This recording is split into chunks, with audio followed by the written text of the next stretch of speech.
Hi, I'm John Zimkus, historian of the Warren County Historical Society's Harmon Museum, and welcome to another virtual Lunch and Learn. In these special times, maybe it's a coffee and learn, maybe it's a brunch and learn, or just sitting back and learning. I'm standing in front of a painting of the Golden Lamb done by Betsy Shaw, a local artist in the 1970s. And that's our topic today. As many of you know, Fred Compton is a good friend of ours here at the Warren County Historical Society. And he's going to talk about his 30-plus years at the Golden Lamb during Christmas.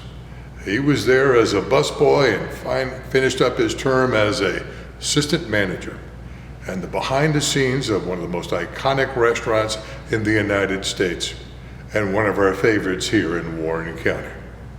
It's one I think you'll enjoy.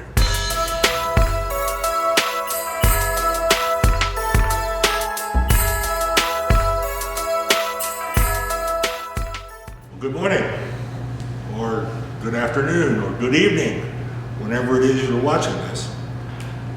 My name is Fred Compton, and I am so glad that you're watching this, not particularly because of anything that I'm going to say, but because by watching this, you've come to the website of the Warren County History Center, and have clicked on the links for Lunch and Learn. Hopefully you'll hang around a little bit to explore the website, because it is wonderful.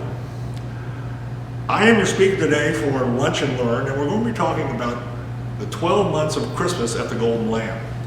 Now, I worked there from November of 1966 until March of 2001, 35 years. And I had various positions there. I started out as a busboy when I was in high school. I was a night auditor during college and a bartender in college, and literally went from bartender to assistant manager in the space of about 24 hours after I graduated from Miami University. We're going to talk about Christmas celebrations at the Golden Lamb, and those, for those of you who remember, those monumental, monstrous celebrations that took us a year to put together. And we're kind of going to go through it month by month and show you how it was done, and a few behind the scenes stories of things that went well and more stories of things that didn't go well. But I would like to begin by saying every year around the 18th of December, I'd be knee deep in the Christmas season, grinding it out one day at a time, looking forward to that magic date of January 2nd when everything went back to normal. The decorations, which were so great on the 1st of December, were now looking a little haggard, much like the employees. I was into my third week of herding 1,000 people a day through the Golden Lamb, maybe eating one meal a day if I was lucky.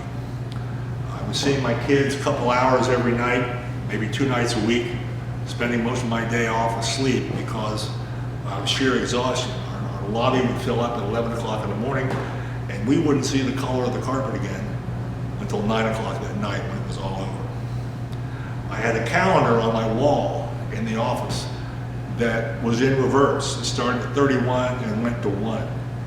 So I could walk in every day and just tell at a glance how many days I had left until it was all over.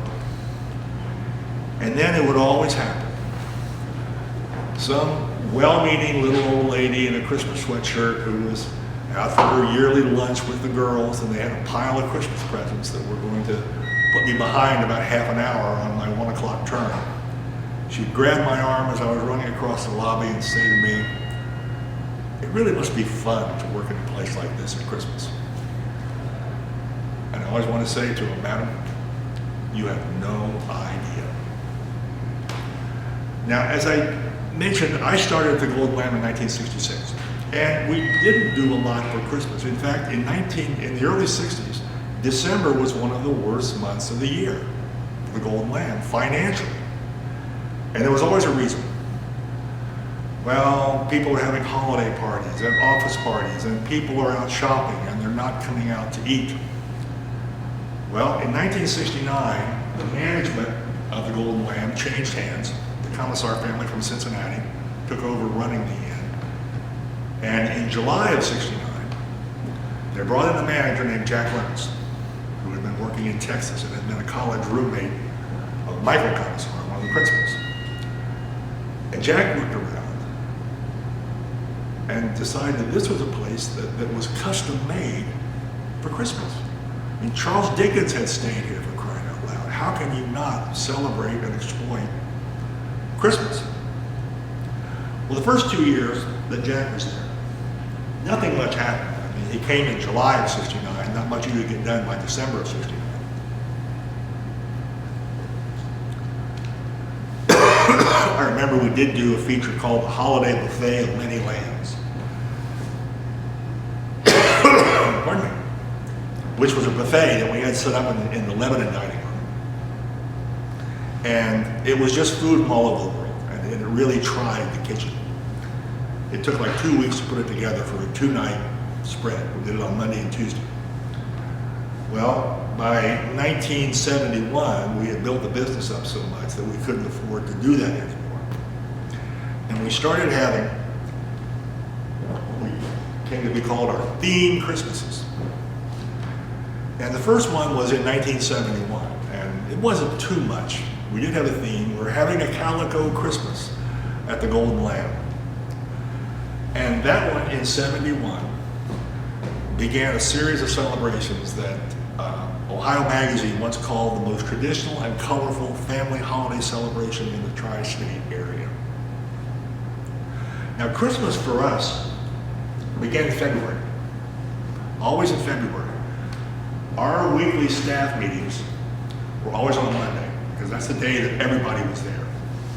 The 3 managers were there, the chef was there, the dining room supervisor was there, the gift shop manager was there. We were all there on Mondays.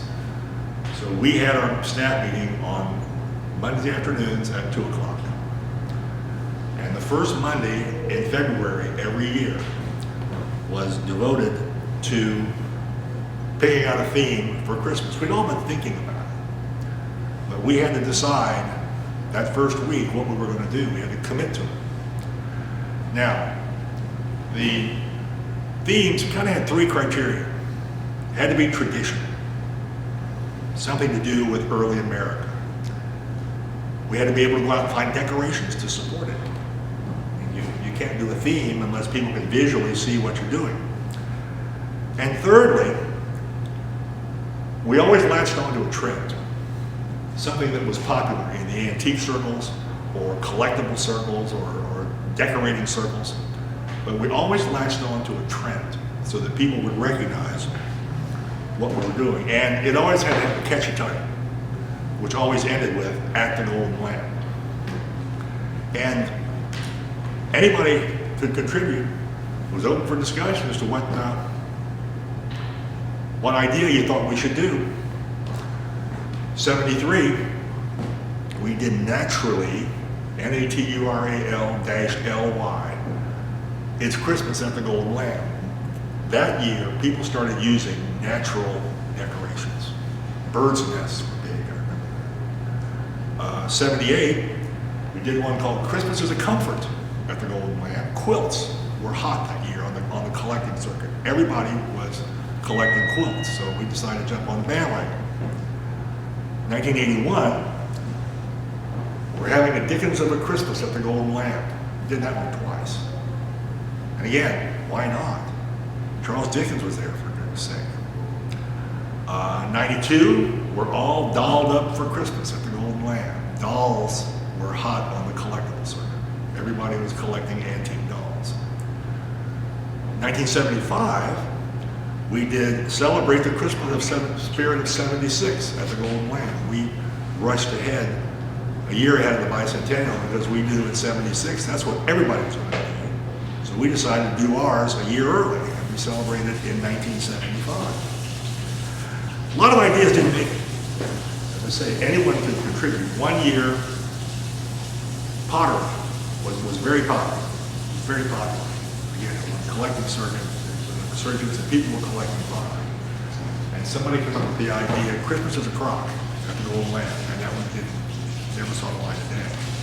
Yours truly had a great idea one year. What was more traditional for decorating than popcorn strings, cranberry strings? Goes back to the 19th century. Well, what if we could do a Christmas where all of the decorations were edible. And that if we were going to do it, we were going to do it 100%. Popcorn strings, cranberry strings, cookies, anything, but it had to be edible. And he had a great theme, great idea. Celebrate the incredible edible Christmas at the Golden Lamb. I was quickly reminded that the National Egg Foundation spent several $1 million a year promoting that same idea, so that one got shot down real quick too. But we always had an idea, and had to have an idea by the first week of February. Now, once the theme was in place, that's when my work started. I was the one that had to sell it. I was a journalism major, I was the writer, I was the one that had to come up with a warm and fuzzy little story that would sell the idea of what we were doing, no matter what it was. Now, Christmas spirit of '76, practically wrote itself. What else do you have to do? We're having a Dickens of a Christmas at the Golden Lamb. A lot of research on our old friend Charles Dickens, which we used over and over and over again. How do you sell hearts? Hearts were popular on the decorating scene one year. And so we come up with the idea of we're having a hearty country Christmas at the Golden Lamb. I forget what I wrote, but it worked. Candy bowls. Candy bowls got popular one year. We found a whole set of old candy bowls. We're molding a Merry Christmas at the Golden Lamb. Again, I forgot what I wrote, but apparently it worked because people bought it. Now, we ordered our venison every year from a guy named Welsh Brogan at the Cinnabar Game Farm, which was out in Montana. And Welsh was a voice on the phone for a lot of years. And one year we either called him late or he ran late, and he literally drove the venison out to us. I met him on the back dock, and he looked just like Grizzly Adams, had long beard, buckskin boots, and a vest. But I called him one year to order our venison around the 1st of September, and he was kind of hesitant, kind of fluffing around a little bit. And I finally said to him, I said, what's the problem? Normally this is very cut and dry. Well, as it turns out, Cinnabar Game Farm was no more than a telephone number in this guy's tourist trap out in Montana. He had an RV park, and he had a gift shop, and he would go out and hunt some venison. But a lot of the venison that he sent us was venison that had been confiscated by the state. Somebody had shot one out of season, or had shot more than what they were allowed. The state would confiscate it, and Welsh would buy it. Well, the state had tightened up the game laws, and he couldn't buy that confiscated venison anymore. So he was short. He said, but I could get you some Alaskan venison. I said, Alaskan venisons? I've never heard. What is that? He said, well, so they grow them up there in herds. It's kind of like sheep or cattle. I said, Welsh? I said, would you call that reindeer? He said, well, some people might call it reindeer. I said, would most people call it reindeer? And he sighed. He said, well, yeah, if you got to put a name on it, that's what, yeah, it's reindeer. Now, we were always very careful about our food on the menu. If we said the fish was fresh, it was fresh. If we said it was an Idaho potato, it was an Idaho potato. I could just imagine the protests that would have erupted if we had put reindeer on our menu instead of venison. Little kids out front with signs marching back and forth saying, you killed Rudolph, you killed Rudolph. And I had an answer for that. And the answer was, we did not kill Rudolph. We killed Prancer. He was a slacker anyway. Okay, we've got our Christmas card, we've got our decorations. Now we got to put the last thing we get to do is put them up. We didn't start decorating. We had 4 floors to decorate. We didn't start decorating until the day after Thanksgiving. We didn't put anything up early, inside, outside, anywhere, because that was our tradition. We did decorate, if we had a room that we could hide. For example, the Dickens bedroom. Dickens bedroom always had a Christmas tree and was decorated for Christmas. Well, we would just block it off the week before. We would get that one out of the way. But otherwise, our Christmas decorating started the day after Thanksgiving. And of course, depending on how it falls, sometimes we had a week to decorate, sometimes we had 4 days. But we always got it done. It was a rush, it was a scramble, but we always got it done. And I say we couldn't do it ourselves. We were too busy running a hotel and a restaurant. Our two earliest decorators were Nancy Dornati and Nancy Dornati. They were two ladies named Nancy who married brothers. And they're the ones that got us into the ideas of the big theme tree in the lobby and the garlands, the swags that we had around almost every room. They did it for a few years and it got to be too much for them. And so they turned us over to two friends of theirs that they highly recommended for the job. Two ladies, Lanny Stivers and Betty Carter. And Lanny and Betty were the ones who really took off with us. They are the ones that got us national recognition. They are the ones that got us the magazine covers and all the local TV spots. Lanny and Betty literally moved into the Golden Lamp the day after Thanksgiving. They stayed upstairs in room 27 and ate there, slept there, worked there primarily. And they stayed until 11 o'clock on December 1st when we opened for lunch and it all had to be done. I would come into work at 8 o'clock in the morning and there would be Lanny and Betty up on ladders stringing garlands or decorating trees, and I'd leave at 5, 6 o'clock in the evening and I'd see Lanny and Betty sitting over in an empty dining room tying bows or stringing lights. And it always got done. Of course, we have to remember we had different decorations every year. We didn't use the same decorations 2 years in a row, with rare exceptions. And the last thing, of course, to be done was always the tree in the lobby. The big impact tree that people saw first thing when they walked in the front door.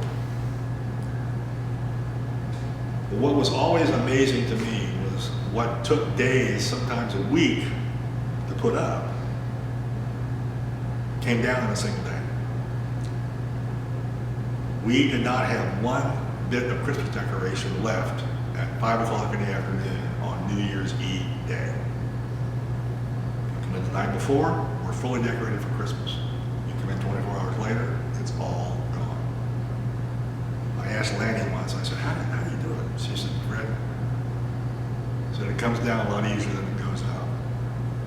They would just put everything in trash bags, tag it, haul it upstairs. And by 5 o'clock on December 31st, when we opened for dinner on New Year's Eve, there was not one speck of Christmas in that hotel, except for the lobby tree, which they had totally redecorated. My favorite memory of that is a young couple who checked in for the night. They were going to be either for New Year's Eve or New Year's Day. And they got there early, like 10 o'clock in the morning, and the room was ready, so sure, let them check in. And they're looking around at all the Christmas decorations and how beautiful everything is, and gee, we wish we'd gotten here a couple days earlier so we could see everything else. And they go up to their room. They come down about 7 o'clock that night for dinner. And it's all gone. And the husband is looking around, and there are no garlands, no lights. And he looks over at the tree in the lobby. And of course it's still there, but it's just been totally redecorated from what he saw 8 or 9 hours earlier. And he turns to me, he says, how do I do that? I said, I don't know, but we always do. I still wonder how we ever did it. I think what kept us going was, despite all the stress and the sheer exhaustion, was the fact that we were doing things that nobody else could do. We were giving guests things that they couldn't get anyplace else. We were the biggest, we were the most well-known, we were the hottest ticket in town, and we were damn proud of it. So today, if I saw that little old lady in her Christmas sweatshirt out to lunch with the girls, I'd have to say, yeah, it was great to work in a place like that. I just didn't realize it at the time. Thank you all very much, and have a great Christmas. Well, thanks for watching our virtual Lunch and Learn. And if you like these, please help us out. As you know, these were one of our fundraisers. And so if you can donate a few dollars here or there, we would appreciate it. Until next time, this is John Zimkus from the Warren County Historical Society. Take care.